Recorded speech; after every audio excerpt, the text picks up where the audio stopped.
నూతన ఉపాధ్యాయులంతా పట్టుదల కమిట్మెంట్ తో పనిచేయాలి. విద్యా వ్యవస్థలో మార్పు తేవాలి.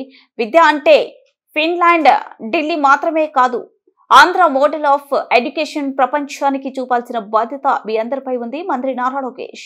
నన్ను చిన్నప్పుడు చాలా గారభంగా ఇంట్లో పెంచినవాడు అని రాజకీయాల్లోకి వచ్చిన తర్వాత నాలో చాలా మార్పు వచ్చింది. 2019 ఎన్నికల్లో గౌరవ ముఖ్యమంత్రి గారు అన్నారు, నువ్వు ఎక్కడ పోటీ చేస్తావంటే మంగళగిరిలో పోటీ చేస్తా అన్నా. ఆయన అన్నాడు, ఎందుకు, ఎప్పుడు గెలవని నియోజకవర్గం కదా అని. అందుకే నేను పోటీ చేస్తాను సార్ అన్న. ఓడిపోయా.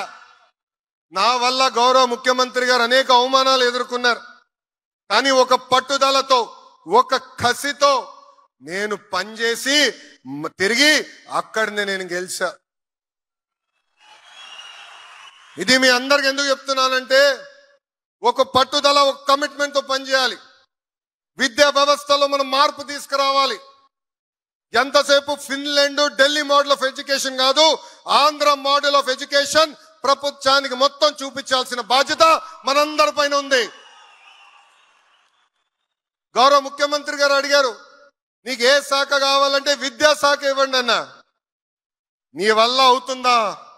యూనియన్లు ఉంటారు, ఉపాధ్యాయులు ఉంటారు, చాలా కఠినమైన శాఖ అంటే అందుకే ఇవ్వండి సార్, మార్పు తీసుకొచ్చి మీ దగ్గర పెట్టే బాధ్యత ఒక యువకుడిగా నేను తీసుకుంటా అన్నా. అందుకే ఇక్కడున్న ఉపాధ్యాయులందరినీ కోరుతున్నా, ఇంతేకాదు లైవ్ లో చూస్తున్న ఉపాధ్యాయులందరినీ కోరుతున్నా, రండి కలిసికట్టుగా పనిచేద్దాం. ప్రపంచానికి ఆంధ్ర మోడల్ ఆఫ్ ఎడ్యుకేషన్ ఏంటో చూపిద్దాం. 5 సంవత్సరాల్లో గ్యారంటీడ్ ఎఫ్ఎల్ఎన్ అందిద్దామని ఈ సభాముఖంగా మీ అందరు తెలుపుకుంటూ, ఉత్తమ ఉపాధ్యాయుల్ని గౌరవ ముఖ్యమంత్రి గారు నేను కోరుతున్నా, సార్ ఉత్తమ ఉపాధ్యాయుల్ని ఇతర దేశాలకు ఎక్స్పోజర్ విజిట్ కి పంపించాలని నాలో కోరిక ఉంది. ఫిన్లాండ్, సింగపూర్ లాంటి దేశాలకు వెళ్ళి అక్కడ మెరుగైన విద్య ఎట్లా అందిస్తున్నారు, వాళ్ళ దగ్గర నుంచి మనం ఏం నేర్చుకోవచ్చు అనేది నాకు కోరిక ఉంది.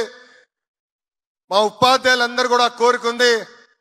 ఆ కోరిక మీరు తీరుస్తారని ఈ సభాముఖంగా గౌరవ ముఖ్యమంత్రి గారిని కోరుకుంటూ, నాకు ఇంత అద్భుతమైన అవకాశం ఇచ్చిన మీ అందరికీ పేరు పేరు నా హృదయపూర్వక ధన్యవాదాలు తెలుపుకుంటూ మీ అందరి దగ్గర నుంచి సెలవు తీసుకుంటున్నాను.